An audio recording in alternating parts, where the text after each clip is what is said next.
Hare Krishna Krishna Krishna Hare Hare Hare Ram.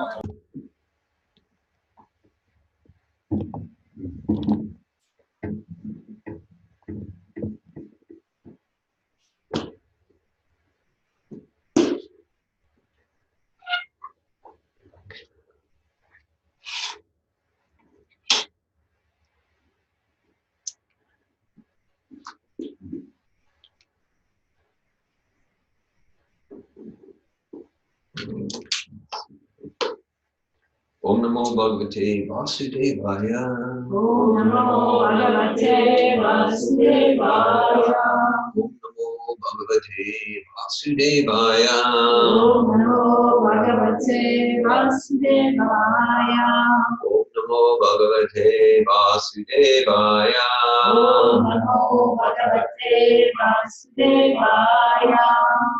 Narayanam Namaskritya Naram Sarvanotamam Devim Saraswatim Vyasam Tato Jayam Udirayat. Before reciting the Srimad-Bhagavatam, which is the very means of conquest, one should first offer respectful obeisances unto the personality of Godhead Narayan, to Narayan, the supermost human being, and to Mother Saraswati, the goddess of learning, and unto Srila Vyasadeva, the author. Nasta Prayesha Bhadreshu Nityam Bhagavata Sevya Bhagavad Gita Mashloki Bhakti Bhavati Naistiti. We're reading from Srimad-Bhagavatam, Canto 2, Chapter 5, entitled The Cause of All Causes. We're on text 20. Today's January 6, 2020. Text 20 of Chapter 5. 2020. Yes. 2020, okay. Well,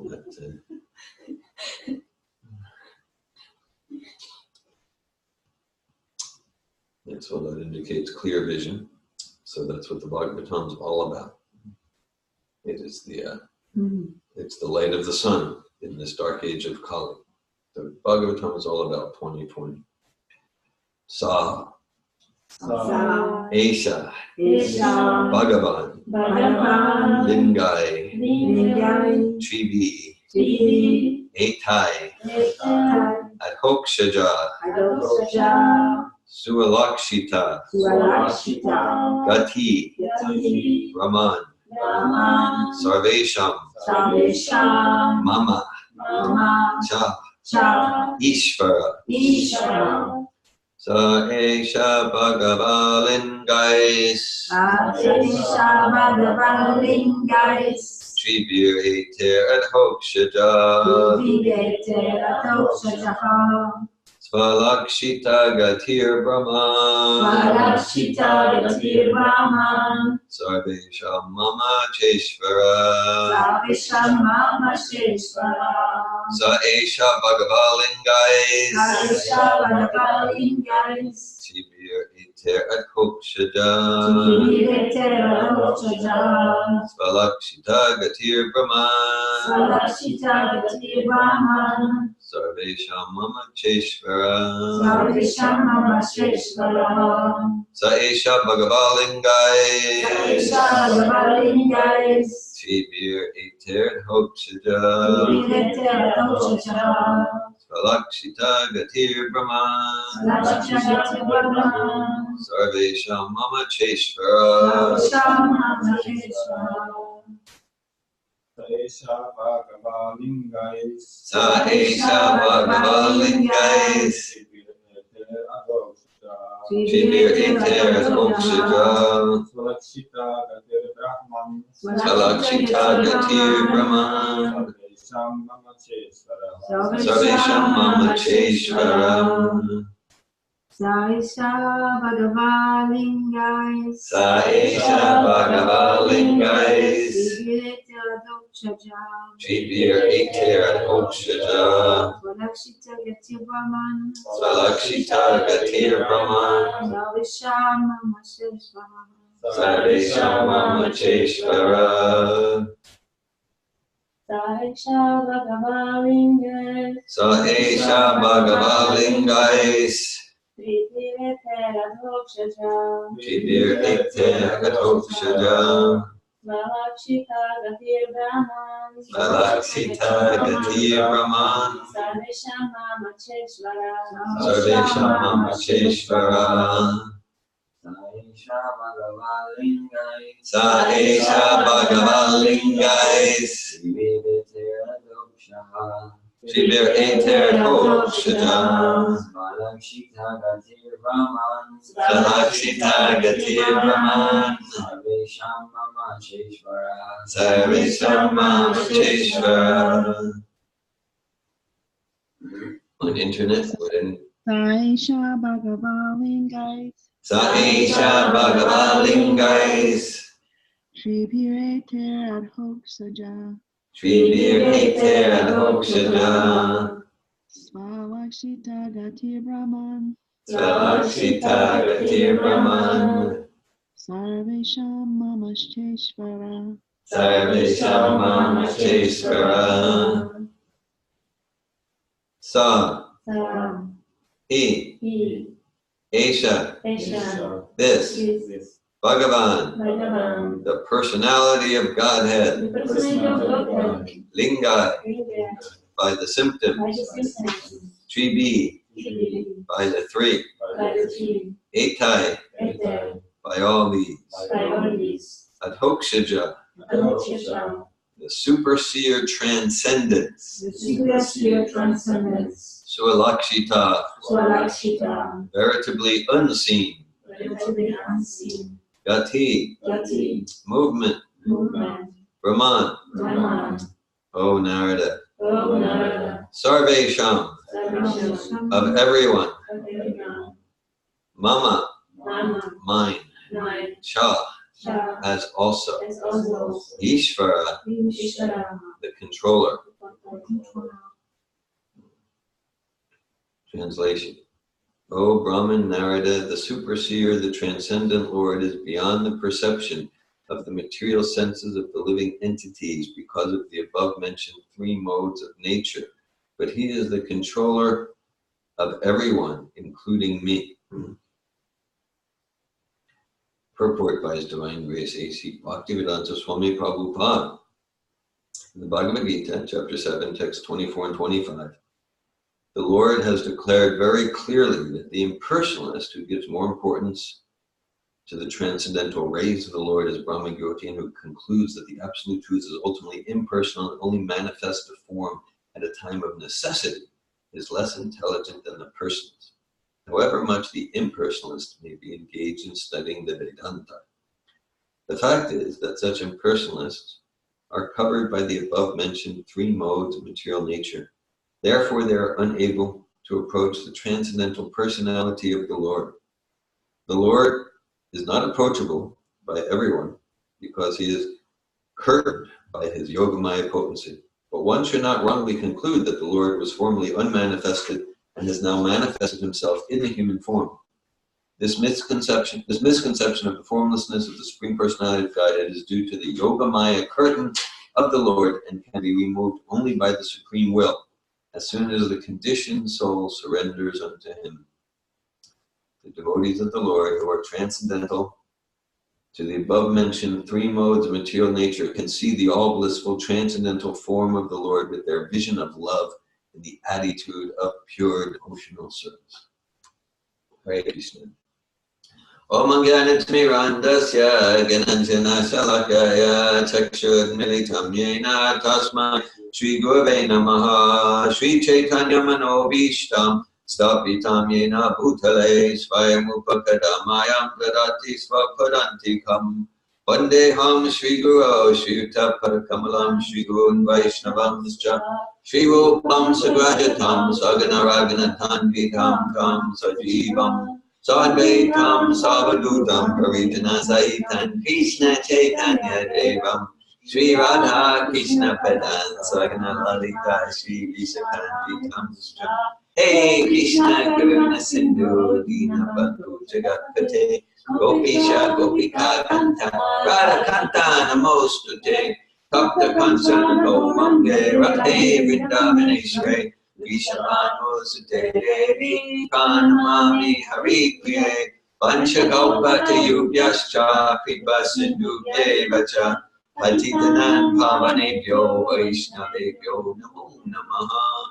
Jai Shri Krishna Chaitanya Prabhu Nityananda Shri Advaita Gadadhar Shri Vasari Gaura Bhakta Vrinda Hare Krishna Krishna Krishna Hare Hare Hare Rama Rama Rama Hare Hare Namo Vishnu Padaya Krishna Prestaya Bhutale Srimate Bhaktivedanta Swami Niti Namine Namaste Saraswati Deve Gauravani Pracharine Nirvishesha Shunyavadi Paschatya Desha Tarine Saesha Bhagava Lingais Trivya Eter Adhokshaja Svalakshita Gatir Brahman Sarvesha Mamacheshvara.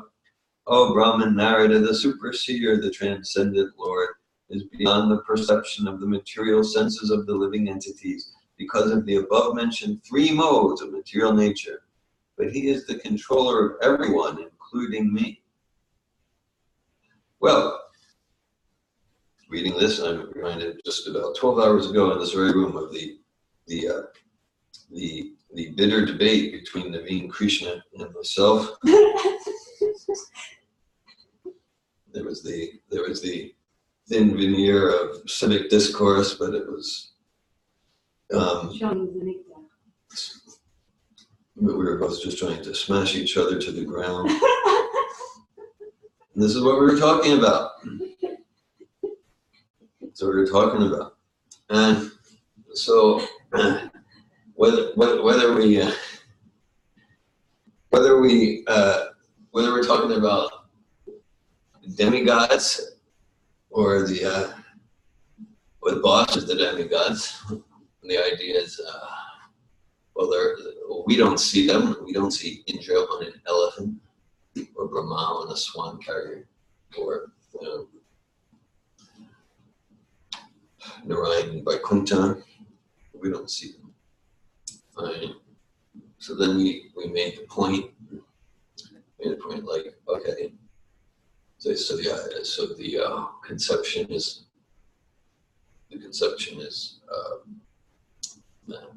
like I said, it's all mythology, and we might learn something from mythology, but any scientific-minded, sophisticated, educated person doesn't actually believe that it's true.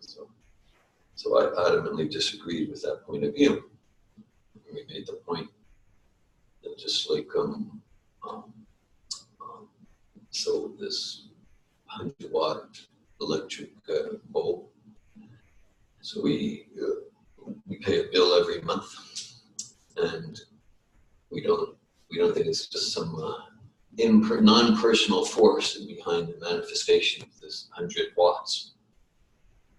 No, we know actually there's intelligence behind it. There's a person. There's more than one person.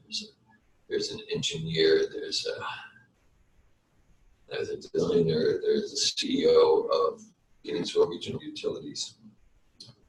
So then it's actually not simple-minded. It's actually rational to conclude. It's actually rational to conclude that behind the source of electric power that's quadrillions and quadrillions times greater than this 100 watts, there would be a person, or there would be intelligence, personal intelligence, quadrillions of times greater than the intelligence of the CEO of Clay Electric. So then Naveen made the point, but for the CEO of Clay Electric, or the director of electrical water utility, I don't know what that department would be called, but now I pay a bill every month for water, for electric. But David, I did not see you paying any bill. You didn't see it? Does not make sense to me. Yeah, I so, just switch on the light a little bit. right, and there it's magic. It's just magic, exactly. So Naveen went, well, there's a, but like we can write an email. We can, so that's why it's different. How such impurities come upon his mind? Yes. So it was a bitter debate, but our relation. Last night. Yeah, oh yeah. Some of you missed it, but anyhow. might survive this. We'll see. So I said, well, it's the same thing. Because actually, you're not seeing the CEO of Clay Electric or the President of the United States. You're not seeing these people. And if you want to, and even if I took the attitude, yeah, well, the CEO of the electric company, the chief engineer, if he really exists, or she, let him just appear before me right now, come on. The chief engineer of the electric company doesn't need to care. They don't need to, they're not our order supplier. But there is a way, we could find out the name of the secretary of their assistant and write an email, and we make a proposal like, I want to have a 60-minute meeting with them. I have something that will improve their business or something like that. And then, so similarly,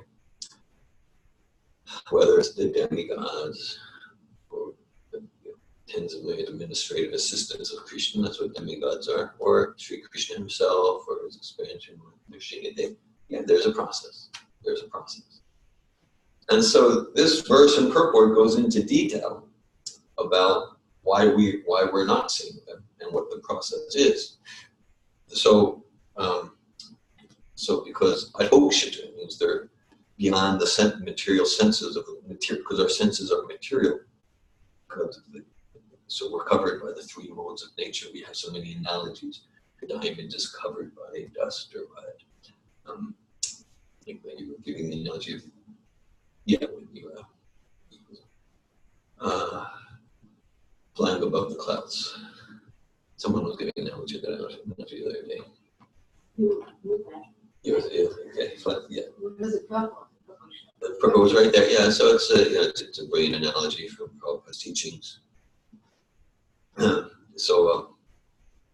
So it's not like the clouds cover the sun is so much greater than the clouds.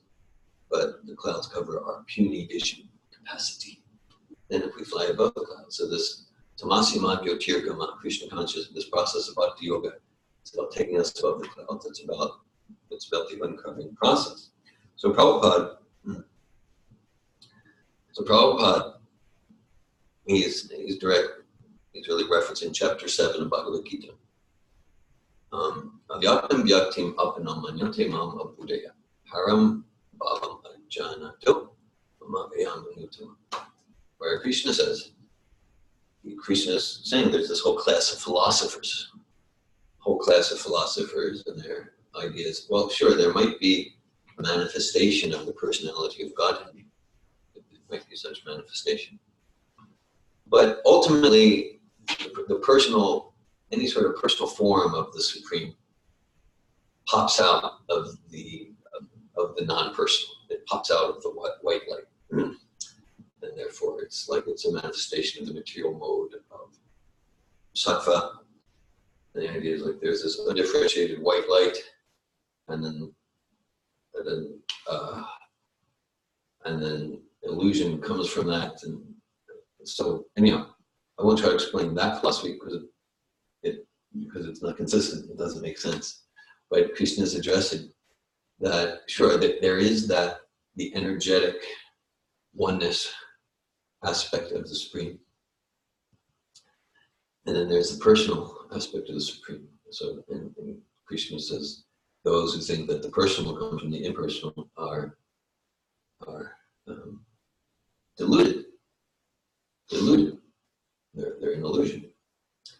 Naham prakasha sarvasya yogamaya smanvrita mudayam navijanati lokamam ajamagya. And he says, unless one has devotion,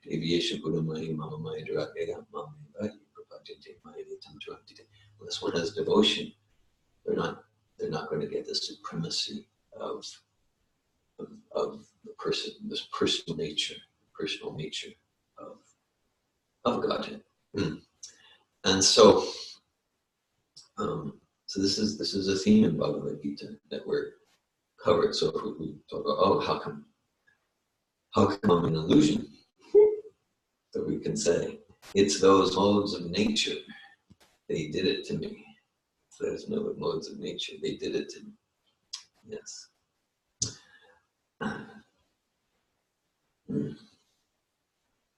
So that's true. In fact, Prabhupada talks a lot. He uses the terminology where we've been victimized by the modes of nature. You're feeling understood. We've been victimized. Prabhupada uses that term a lot. By matter and nature. Yeah. Victimized by matter and nature. Victimized. But it's Krishna's material nature. So then there's the pesky point that I attract the modes of nature, right? So some class recently, it was about a dog will bark. It was yours or something. So it means the living entity got on the machine of material nature according to a particular mixture of the modes.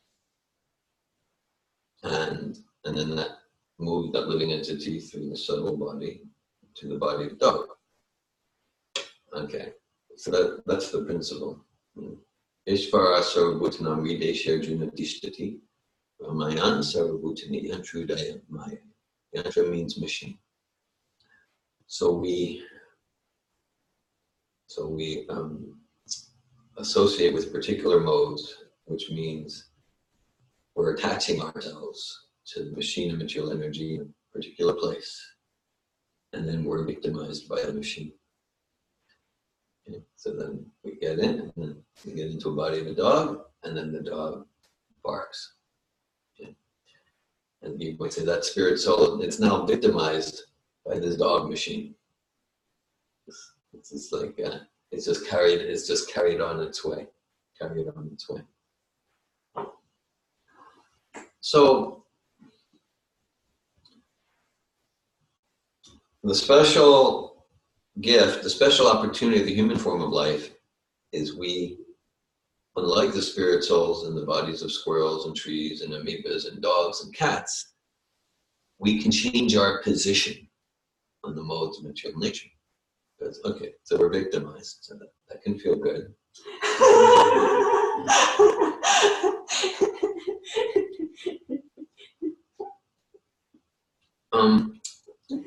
I was reading not too long ago in the 1944 Back to Godhead, and Prabhupada was doing a commentary on theosophy. I don't know if anyone heard of theosophy, but I think it goes back to like Rudolf Steiner and Madame Blavatsky in the 1800s. And apparently it was like amongst maybe the intellectual class of India, it was, maybe still is, quite popular. I know when I was in university undergrad, 70s, 80s, theosophy was a thing. It was cool. I was there with Uspensky and Gurdjieff, things like that. Even when I was in the Arab villages in the 80s and early 90s, I mean, particularly some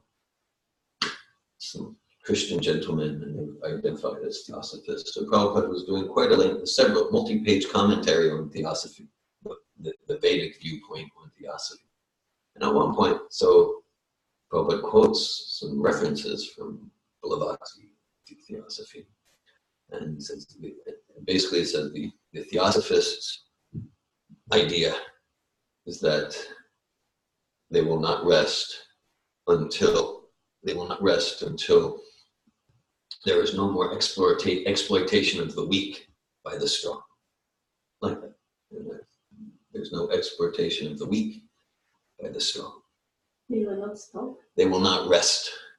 They will not rest because their mission is no more exploitation. The weak will no longer be exploited by the strong.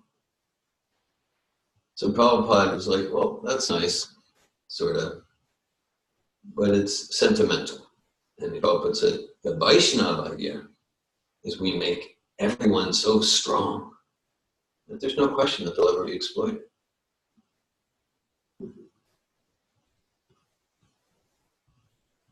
There's no more weak. What's that? There's no more weak. There's no more weak. You know, we just make everyone so strong.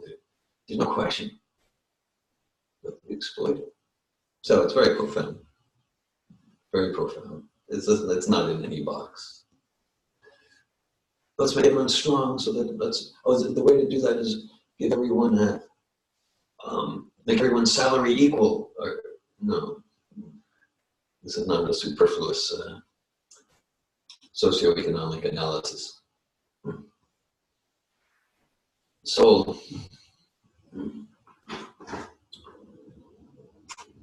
Hare Krishna Bhakti Pache, Hare Bol.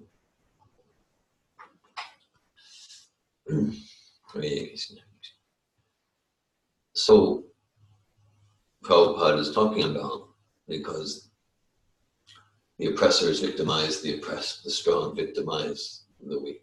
Okay, and so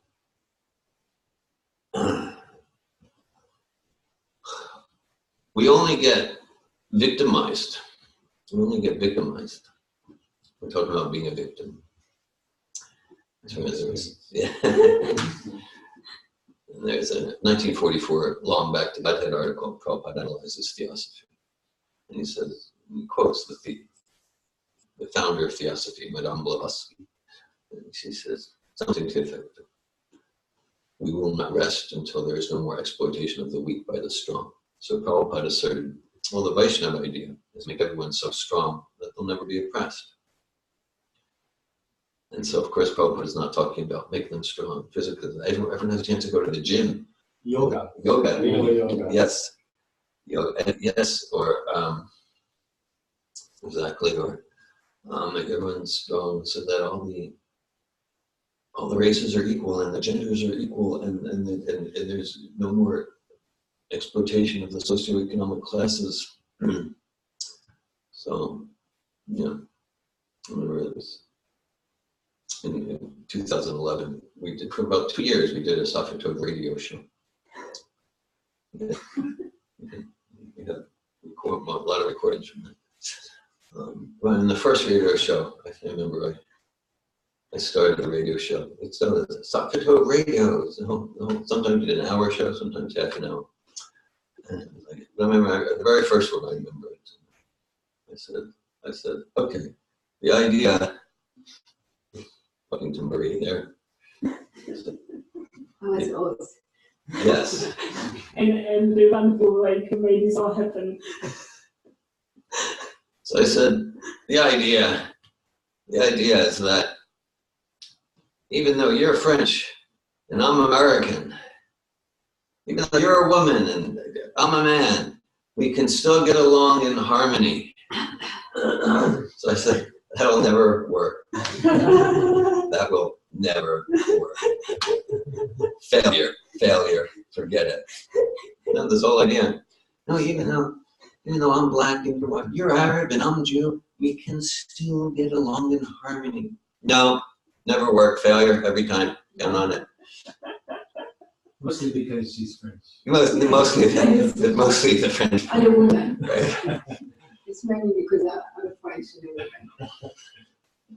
Because we're starting with the wrong numbers. Okay? So like if I'm thinking I'm white, you're black, I'm Jew, you're Arab, you're French, I'm American, I'm middle height, you're short, this one's tall. So it's starting with illusion. It's starting with illusion. And we're just like if I'm thinking I'm the car, like that, I'm thinking I'm this dream character in the video game. Well, if we're starting with illusion, we're not going to come out with the right solution. We're not going to. If we're starting with illusion, what's the chance of peace and fulfillment and harmony? Zero. We're starting with the wrong numbers.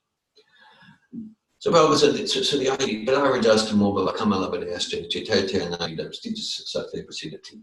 that when devotional service is irrevocably established in the heart, and the soul in devotion, the devotee, they eliminate from their heart, from their consciousness, the effects of the lower modes: greed, lust, anger, envy, jealousy, and the devotee situated in sattva becomes completely peaceful and happy. And so Prabhupada's, the Vaishnava view is we just make everyone so strong they'll never be oppressed. Okay? It's hard. It's hard to get that, but it is simple for the simple. So I make everyone so strong because we get oppressed only because we associate with the machine and material language. We associate with the three modes of nature, right? Because I'm alienated from myself, a spirit soul servant of Krishna. I'm alienated from myself. And so then the result is I'm lusty, I'm greedy. I'm lusty, I'm greedy, I'm envious, and I'm jealous. And then I'm ripe to be exploited. Prabhupada will often quote his spiritual master, Srila Bhaktivedanta. This is the society of the cheaters and the cheated. That was a theme last night in some of the light of the Bhagavatam reading. Society of the cheaters and the cheated. And so, so there's really the first video biography of Prabhupada put together, maybe late 70s, early 80s. It's called You're Ever Well Wisher. Maybe some of you have seen it. It's outdated in some ways, but there's some wonderful clips there. And anyhow, I remember in one, so they're interviewing, it was made 40 years ago or whatever. But so and Prabhupada passed away in 77. So in one interview is, I forget, maybe it's Nataji or one of these like Indian business magnates who became, a real supporter of Prabhupada's mission, billionaire like that. And so there was an interview with him, and he was talking about Bhaktivedanta Swami.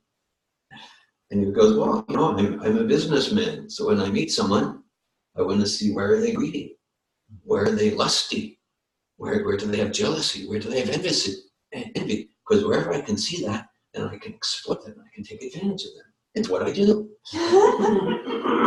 And he goes, and he had many interactions with Prabhupada. And he goes, I met this person many times, and I was not able to find a drop of envy, a drop of lust. I couldn't even find a tinge of greed. He was like crushed. It's like, God, there was nothing to grab onto. There was nothing to grab onto. And then at some point I realized, this is really a saintly person. Mm-hmm. So that's the platform of not being victimized. Yeah, we're victimized by material energy. We're victimized by material energy. And we set ourselves up to be victimized.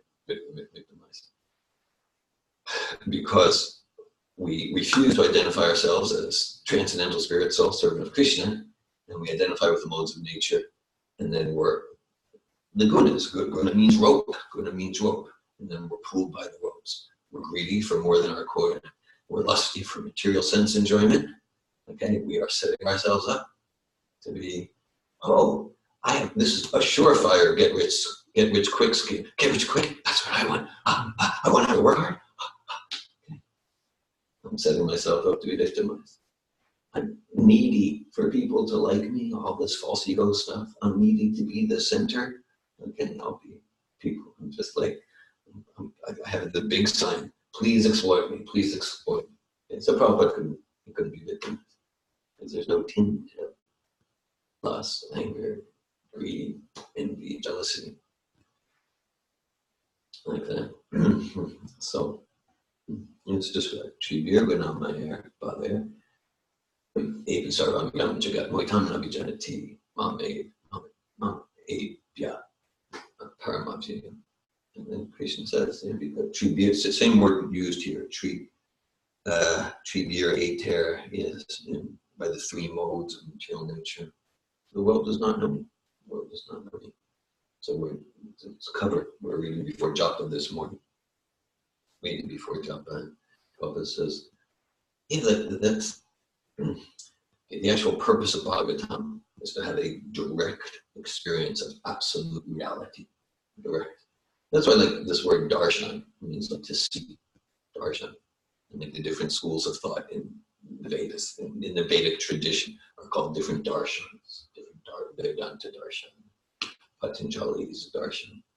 Darshan means because the idea is to have a direct vision, a direct experience of absolute reality. And so, a few weeks ago, Yogeshwar quoted Vyasadeva in the 7th chapter of the first canto. And then he had a direct darshan of the absolute reality. Bhakti Yoga Manasi. And his direct darshan of the absolute reality was not undifferentiated white light with some illusion covering it and then living entities pop out or something like that. His direct darshan was Sri Krishna, personality of God, at Prabhupada's referring to that here towards the end of the purport. The devotees of the Lord who are transcendental to the above mentioned three modes of material nature can see the all blissful transcendental form of the Lord with their vision of love and the attitude of pure devotional service.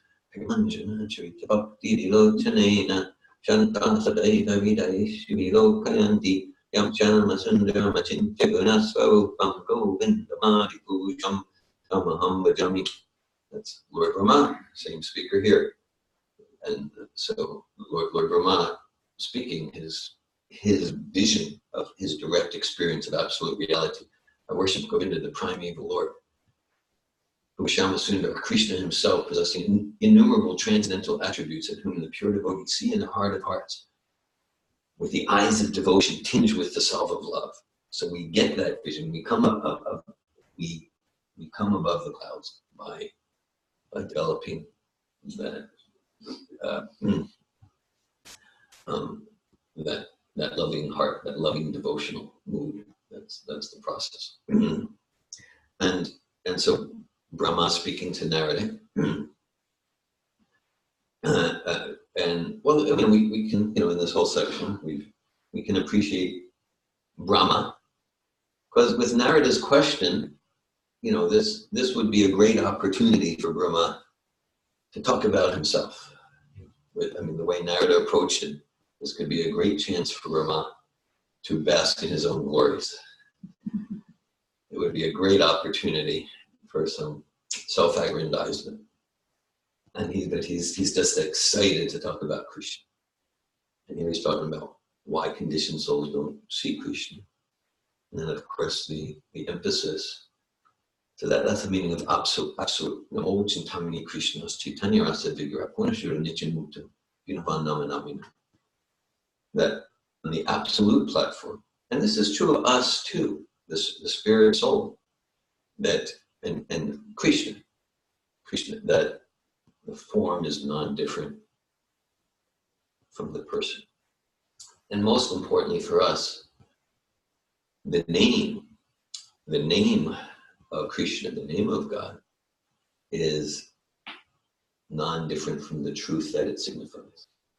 That's why, sure, by chanting Hare Krishna, Krishna Krishna, Hare Hare, Hare Rama, Rama Rama, Hare Hare, we come above the clouds and experience reality. That's the process. And in Bhakti Yoga, the process is the goal. The journey is the goal. Because as soon as we're chanting or meditating on the form, we're tasting the prasad, we're smelling the fragrance of the incense. For the four Kumaras, it was the fragrance of the tulasi leaves offered to the lotus feet of Vishnu. So any of these sense perceptions on the spiritual platform are non-different than what they signify. They're like sound and material. Chair signifies a particular object. Krishna also signifies a particular person. Transcendental sound means the sound Krishna is identical to the truth that it signifies. And thus, we chant Hare Krishna, we're above the clouds. We can experience that.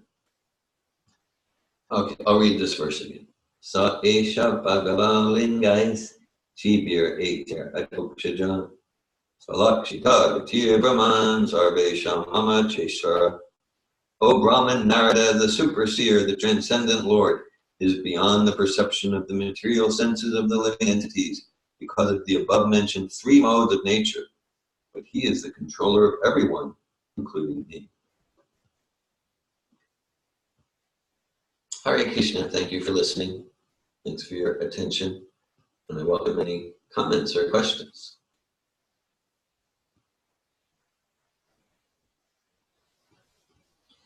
So this isn't maybe 100% related to what you talk about mostly, but something that you said reminded me of a conversation that I was having with a friend yesterday, where he was considering a reductionistic philosophy that the brain creates the mind and creates consciousness, and then he was also considering a different paradigm. I was just reflecting him, and like coming to these classes really gave me a foundation to not feel threatened by what he was saying, and I would just basically empathize with what he was saying. Though I really wanted to feel better capable of offering an alternative perspective once he felt understood. Yes.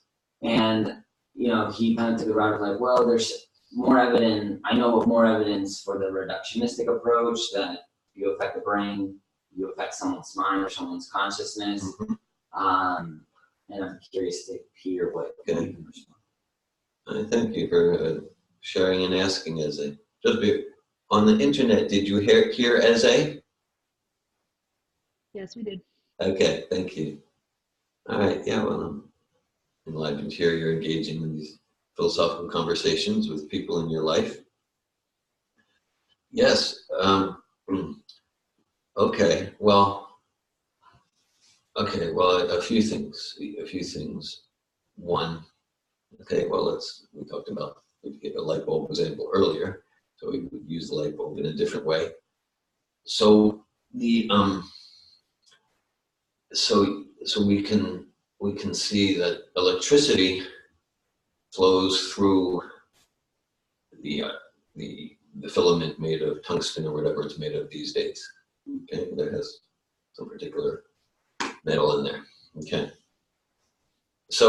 so we could be in illusion, and we could think, right? So the electricity is generated from the tungsten, and the whole. Yeah, obviously, because look, if we were to smash the light bulb, no more electricity. But that's right. It's right. Okay, but that would be superfluous thinking. Actually, the existence of electricity is not dependent on any configuration of the metals in the filament, the tungsten or whatever it is. It's not dependent. Now, okay, sure, the electricity could flow through, that particular configuration. But whether that configuration is there or not, the existence of electricity is not dependent on it. It's not dependent on it. Okay. So similarly, what is that's like, okay, we're this conscious being, and then we act, let's say, through software and hardware. We all have our computers, so we all have our electronic devices. Okay. And then let's say the software gets damaged, the hardware gets damaged, then we're limited like that. But it's not that we stop existing. So we have the hardware and we have the software. Software is the mind, things like that. And so actually, to the extent that we're self-realized, realizing we're not the body and mind, it's just like if someone's in gross bodily conception of life, then if we have a little cold or something, or I got a cut on my finger, and just like it ruins my whole day. It just might ruin my whole week. I can't do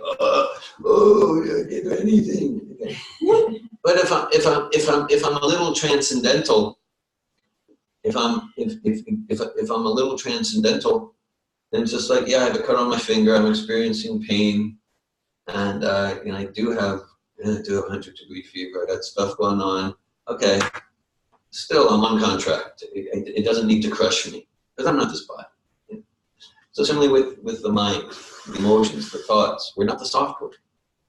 So that's an analogy that can be helpful to help someone open to the perspective that that subtle leads to external, not external leads to the subtle. And then even in that term, even in those terms, so there's like. Because reductionist means, okay, it's essentially saying like consciousness is an epiphenomenon of the combination, a certain combination of matter. That's the idea. That matter combines and then consciousness happens. But but then we can challenge. Okay, where either in laboratories or in nature has anyone ever combined dead matter to produce any conscious entity? It's never happened. Never happened.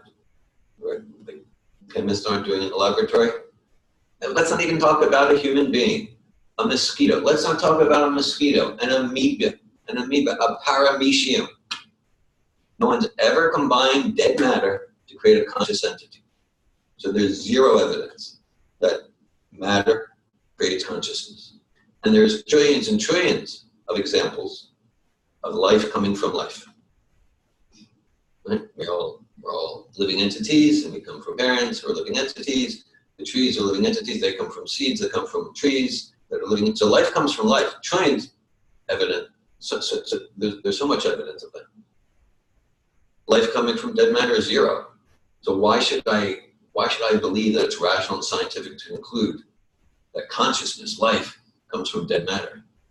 That's very unscientific. And that's a beginning. Awesome. Thank you, Reza. It's so much about what you see. You know, if you burn the brain, then you don't see the consciousness. Yeah. As you were saying before.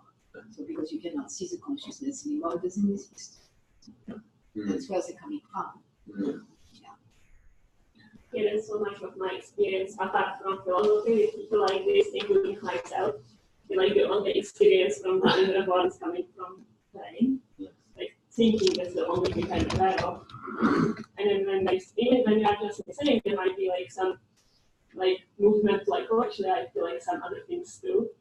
And that itself can be like such like wow, like yeah, like other like places where it's like something happening deeper. Yeah, like that itself, like I see it over and over again with people like when they have like spirit, like oh I'm feeling like a stone in my stomach, and then the stone is like I'm heavy, I'm not going out of your stomach, but like something else than the mind. It can be like really like wow, like what else is there that I was like completely different from. What else was I not seeing because I was focusing so much on the brain? Yeah.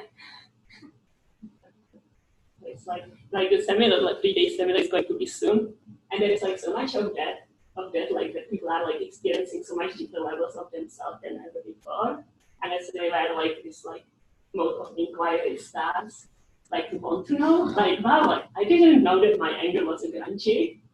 I was lying to myself, you know, whatever it's that, and it's like that like opens the curiosity again, like the child like. Instead of like, oh yeah, I know it's in my brain.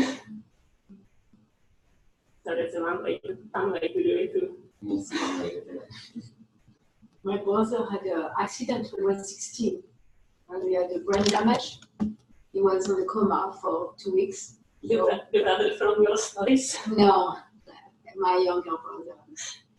And so he was brain damaged for 2 weeks. He was in a coma, so he was unconscious. That's what they say, unconscious. How can they say unconscious? Because they're in coma. Or because we don't see consciousness, so they call it unconscious. But is there unconsciousness? Is there still life? Anyway, my brother was in a coma. I called and I asked that he put the phone to his ears right here. And I chanted my mantras. That's what I did to him. And when he woke up out of his coma, the first thing he said is Hare Krishna. And he never heard, I don't know if he heard it before. Yeah. So was he unconscious because his brain was damaged? And his brain is that, you know, he lived like a person was brain damaged. But was he not conscious? Or was he conscious? But he wasn't conscious. But he heard the mantra. So yes, the brain was damaged. He didn't remember how to walk. He couldn't speak. He lost everything. But he was evacuated on the mantra. Yeah, well, that's a very personal experience Marie has.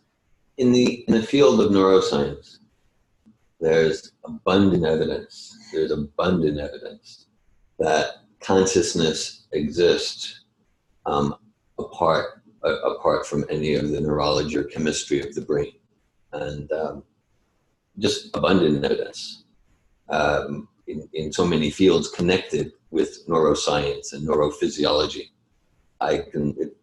if you're interested, I can reference that.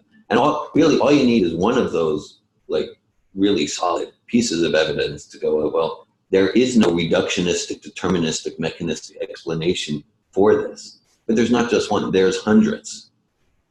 Even, yeah, there's hundreds. I mean, this isn't directly neuroscience, but it's very connected. I lived for years in the Druze villages. Druze are known as Wahidun. And one of they're known to the world as an unorthodox sect of Islam, but really they're like a Vedic sect transplanted to the Middle East about 1,200 years ago, or well, thousands of years ago. Anyhow, so they accept transmigration of the soul. They accept that. And I mean, there's in the past 40, 50 years, there's been lots of research on reincarnation research that takes like really rigorous research. One of the researchers is named Ian Stevenson at the University of Virginia. And a lot of the research on reincarnation and transmigration is with the Druze. And we used to, I mean, I had anecdotal evidence, which for me was very convincing, but there's also rigorous methodological research. And so, but we would commonly meet, we'd go into the villages and there'd be a 5-year-old and the parents would be, yes, and yes, in the previous lifetime, he was the grandfather of his brother-in-law in this village in Syria. Now the thing with the research, because there's political boundaries, like an Israeli can't go to Syria, can't go to Lebanon, like that, where they would interview this 4-year-old with distinct memories of a particular village in Syria.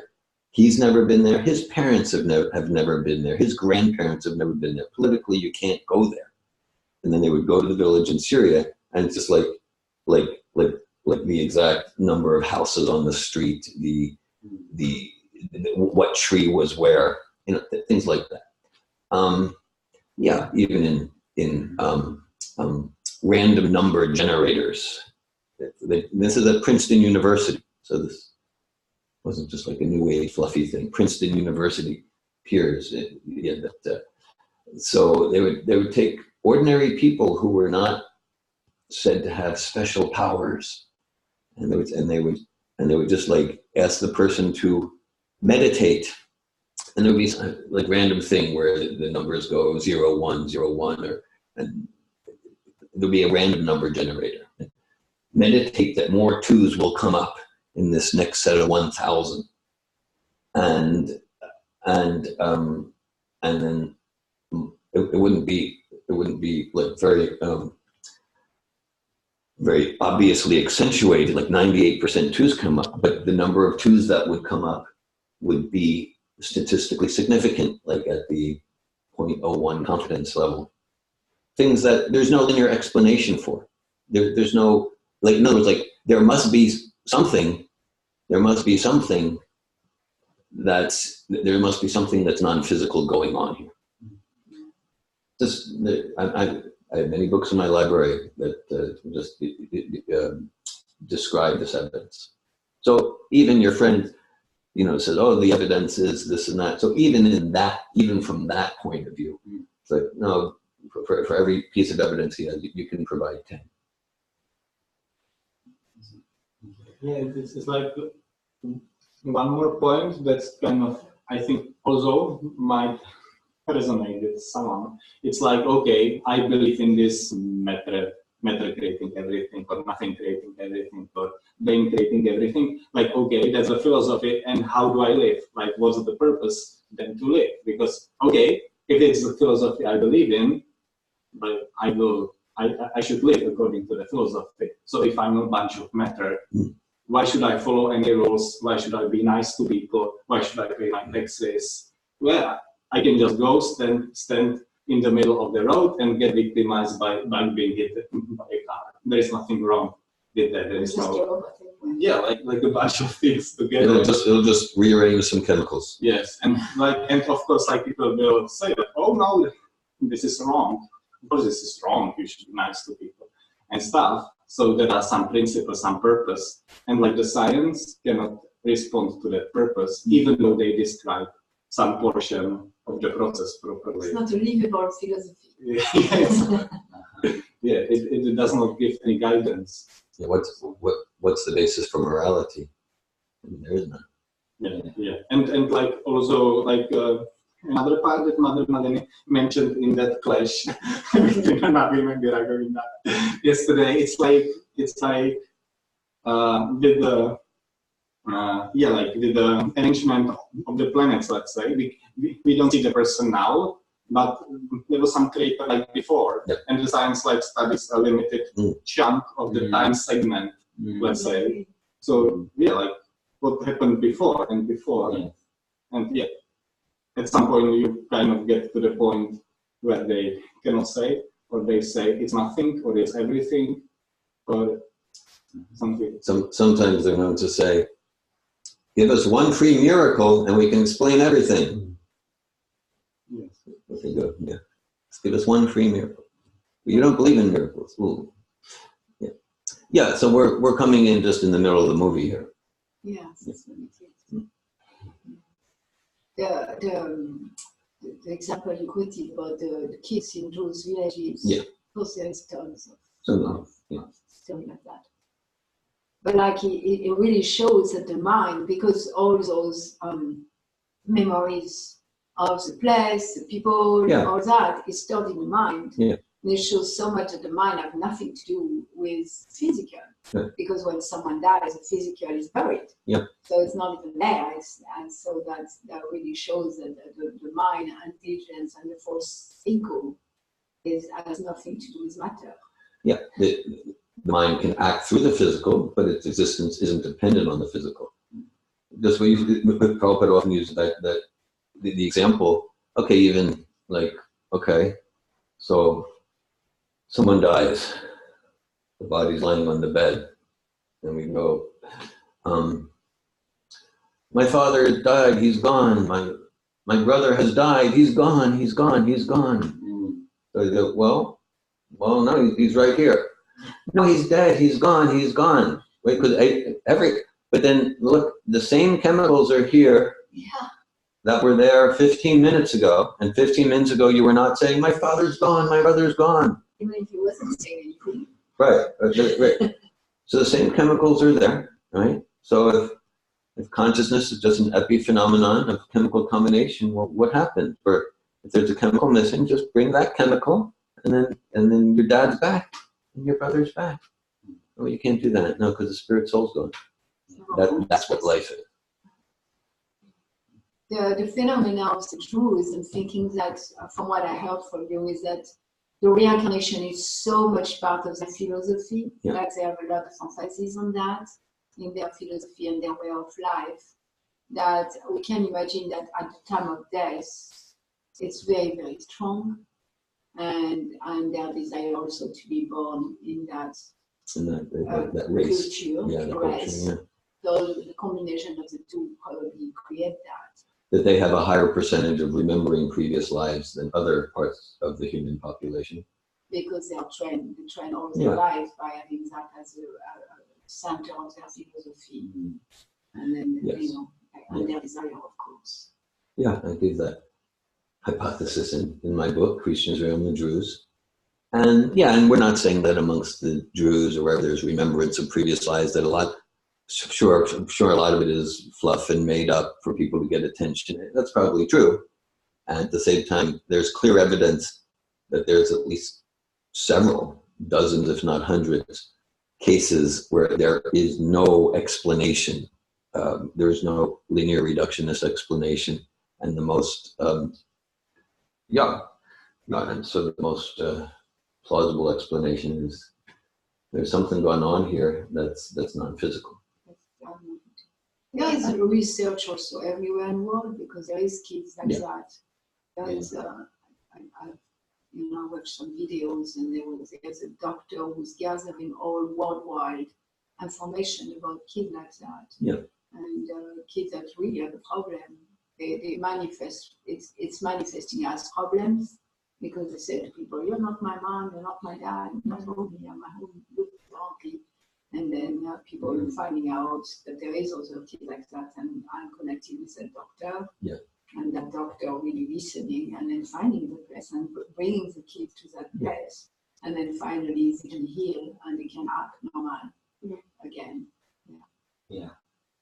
Yeah, and I know of like similar stories where I think it was a 4 or 5 year old child. He assisted in the arrest of the person that had killed him in his previous life because he could remember, here's where he killed me, or the weapon, yes. whatever, and they actually chased it back and found the person and arrested them. So I've heard it. So you can ask your friend, like, okay, well, Yeah. I get what you're saying, and now I wonder how you explain those phenomena. Yeah, I'm just asking questions sometimes.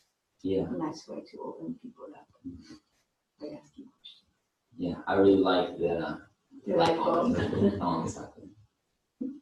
But it seems that maybe people like that, and just maybe us in general, that we're very brain centric. Or like the current understanding of is very brain centric. It wasn't always like that. It seems like it's a contemporary or like a product of current science or whatever. It's like, Western. yeah, so like it probably won't be like that, in the future. Maybe it'll be different, So it's just like this brain, emphasis, and already there's, things coming about the gut intelligence, the bacteria in the gut, and heart intelligence. So there's already new stuff coming out, like to kind of move past that, but it's kind of stuck in like maybe the 50s and 60s and 70s. Like the brain is like the modernist culture. Yeah. Soon it will be the stomach.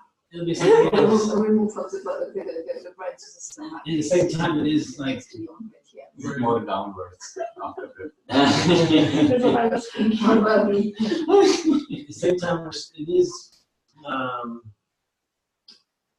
and maybe it is a product of the modernistic culture that we are so identified with the brain. Like if somebody has brain damage, it's much different than if they have heart damage or something like that. Like, they feel like, oh, this person is not the same person anymore. And even speaking with someone who had some brain difficulties, and she was saying like, yeah, it's so much different. It's not like, oh, I have something wrong with my liver, or I have something wrong with I can try to heal that. The brain is so much Identified with the self. Identified with yourself. Yeah. And maybe that's a product of modernistic, society. But noticing that there is that, it is different. The brain is different than other things. But then, like the computer, the computer needs electricity. The computer doesn't generate electricity on itself. So we have a super duper processing system. It still needs to have a power source. And an operator. An operator. Operator. Yeah, so I was just noticing that the brain is different. So, you can affect someone's brain. That does affect them more so than other organs or whatever. So there is some experiential evidence for the brain being, different or a different category. But at the same time, it's not the end all be all, because even people who have brain damage or have some kind of brain difficulties, they overcome that, or they can still, be existing, be alive, and have different parts of themselves. It's like, like someone has a stroke and they can't speak, but you can see the intelligence is still there. Yeah. You can see, like in the eyes or whatever, you can understand that they're just having a problem making the words with their mouth. It's very just material. It's very just physical, motor, muscle thing, and you can still speak with them, understanding, so that they can still have the mental capabilities, but they're just not able to produce it. Yeah, the brain, like it's true, like the brain does limit the cognitive abilities also. So that's why for people it's different. Yeah. Like the liver or the heart doesn't limit cognitive ability. It could have an effect. So is the brain a place for mind, intelligence, false ego? Like, where are they? My understanding is actually they're centered in the heart region. The subtle body, like the soul, is centered in the heart region, and the consciousness in the subtle body can extend to the brain. That's my understanding. Because even yeah, so if there's brain damage, it affects cognitive ability. But if we want to if we take it to the extremes, if someone's a fully realized soul, they don't need to be affected. They don't need to be affected. I can see that with my brother. Yeah.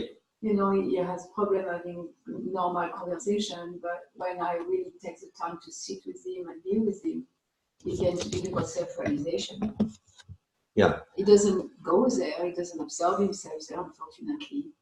But I can see that on that level, he doesn't have any cognitive difficulties. And even so, he has blanks, and he has cognitive difficulties in other areas and ability to function. In the Bhagavatam, there's examples of brain transplants. I wouldn't, this gets a little esoteric, but if you go to Bhagavatam, there's examples of brain transplants. But the person is the same, although the brain is completely different. But the person is the same. Because someone like your friend will say, Bhagavatam, that's not scientific. So, we can go on whatever level we want. But the Bhagavatam does give examples of that. And then, the point about, because the modernistic project is that through brain-centered cognitive analysis, we get positive knowledge of reality. And even starting 100 years ago, certainly by World War II, there's been a lot of skepticism about that, because the idea of, so these modernist, positivistic, empirical, reductionist projects, rather than just accepting the dogma that comes from the church. So these modernist projects, yes, they've led to advances in progress, like the gas chambers and the Holocaust. It's a very modernistic project. They've led to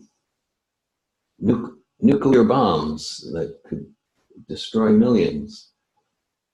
They've led to water and air and land pollution. These are all modernistic projects.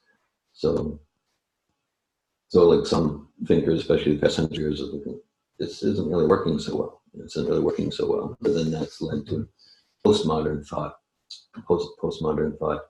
And because the idea is the soul, and the soul can certainly work through the brain and the cognitive analysis, but it's the soul, not the material mind, that can have direct experience of absolute reality. And so the idea of modernist project is, yes, through the inferential methods, what the Vedas call anumana epistemology, we can understand reality.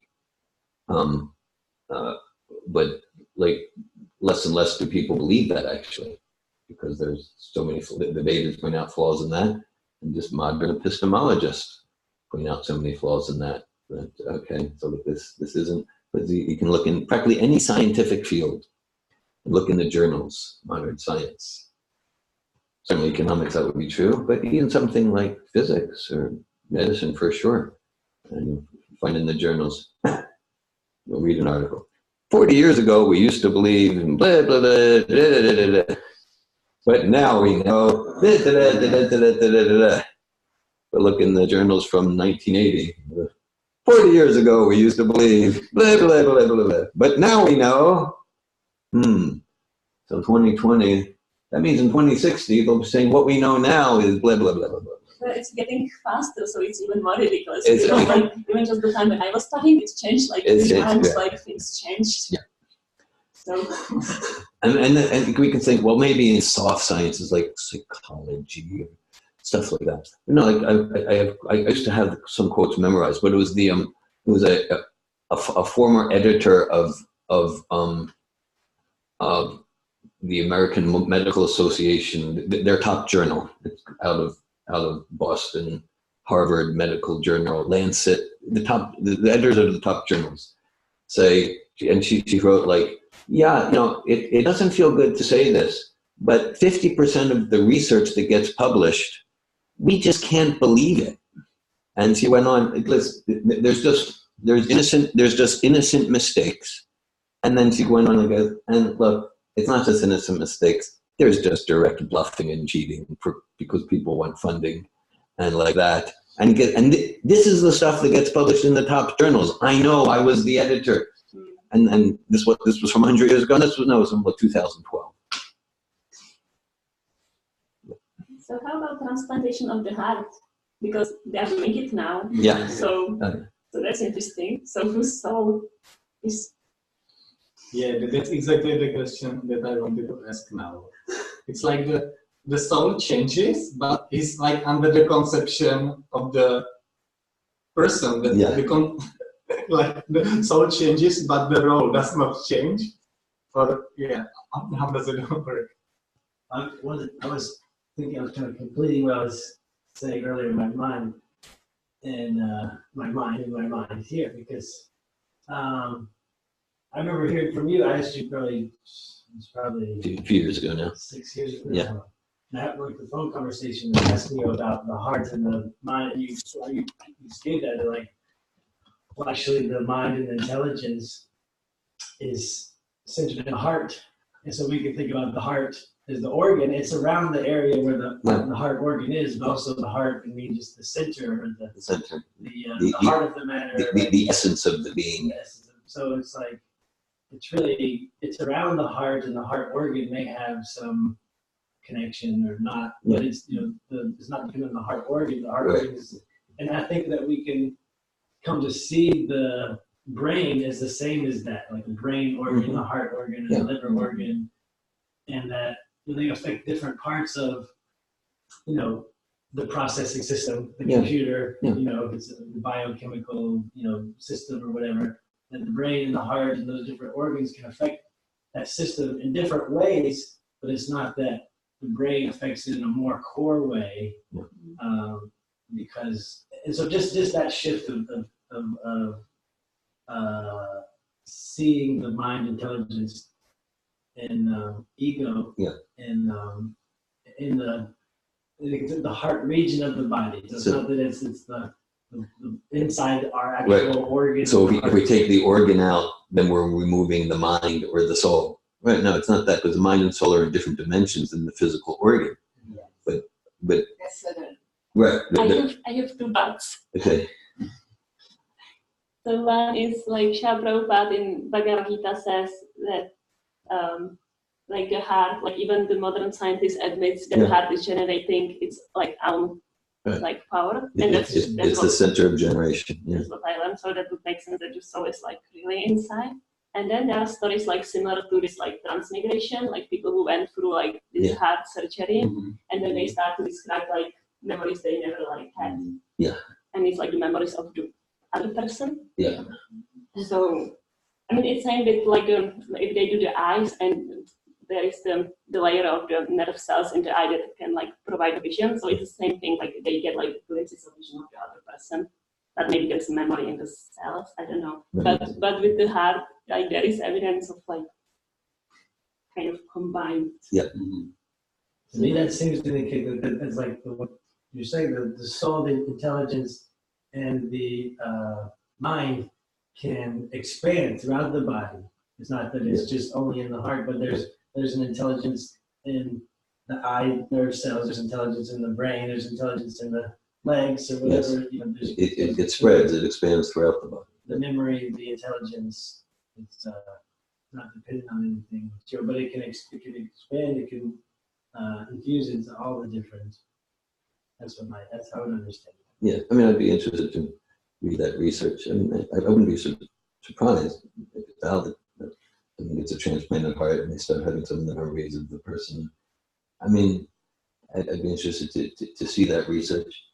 As far as operating, there's definitely some very strong research of people with out-of-body, near-death experiences on the operating table, where even like physically they die, but like that. And then when they come back in their body and then they're alive, and then they report things going on. They were completely unconscious. Like the doctors will attest, there's no consciousness happening. There's certainly no sight happening. But they report details of like, well, yeah, in the corner of the operating room, this nurse whispered to the other nurse that her shift needs to go to, like really details, and like this. So like there's clearly an entity that is non-physical and they would travel around, even different places in the hospital, and they would report details that are verified, things like that. So that's my understanding, that the brain's an organ, the heart's an organ, the soul and the subtle body are centered in the region of the heart, and consciousness, along with mind, it expands. It expands from that region, but the existence is not dependent on the particular organ. So when we transplant an organ, maybe some consciousness from that. This gets interesting. So my experience is that I think with brain, and maybe I can think about it again, but Yeah. So how comes if the mind is in the, It's the conditioning, I think that's what like a blind faith, that I think with the mind? That we think with the brain. Because, why? I don't know. I think it can be reconditioned. I think it can It be feels like reconditioned. it, like if I think a lot, then I have a headache. Or if we think a You have a lot, heartache. we might have a heartache. We might have tension in our back.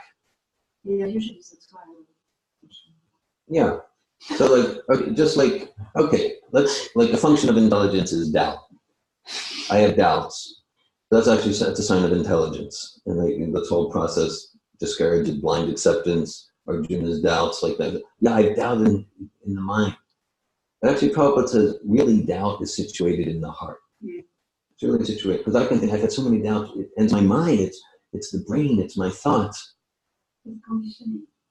Yeah, if I go deeper, it actually affects the condition of the central region.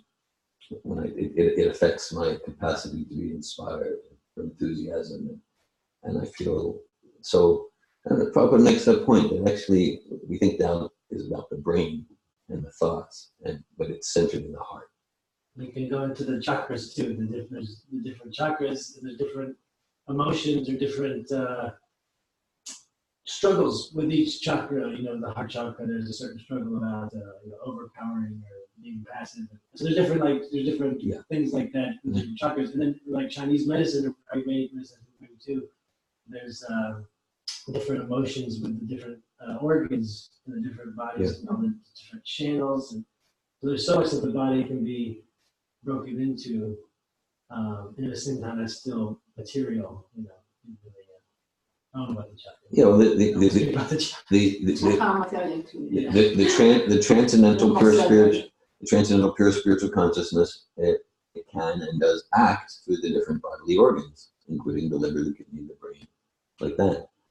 And when the body organs are all collapsed and not functional, that the transcendental consciousness continues. The transcendental consciousness and the subtle body. I think it's really important to get to because all those things, because everything comes from subtle, the physical. Yeah. So the subtle is more powerful than the physical, and the subtle affects the physical.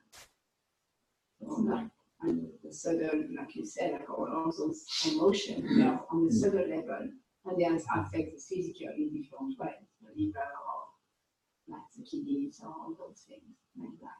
Yeah, I think like I was saying, I think it was years ago, 6 years ago, I've heard that there's a shift for me, and I'm not saying that I don't think with my brain or whatever like that. Like, notice some shift. We all have the experience and have the phrasing of, I'm in my head about that.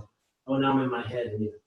So there is some processing that the brain can do. It's kind of dry. It's kind of just like, there's there is some processing there that has cognitive function specifically the brain does, but really deep thinking, That's what I see with my brother. When we're doing deep thinking, it's not just the brain. We have that experience. I'm in my head about this, and I need to drop down, that language like that. So I think there's more complete thinking. When we get into thinking and feeling and willing, there's goes more towards the heart. Complete. Yeah, that's right. I think it's possible to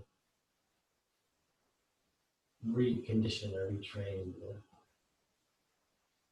That's my stance. Well, I think that's in this process of spiritual life, bhakti yoga, when we say we live from the heart, we don't mean it in a sentimental way, and we live from the soul. and that's situated in the region of the heart. And then so pure devotee like Prabhupada is completely integrated, fully utilizing the intellect and brain functions like that. And the origin is the soul with full intention in devotional service. Srimad-Bhagavatam ki jai. Srila Prabhupada ki jai. Hare Krishna. Hare Bol. Hare Krishna.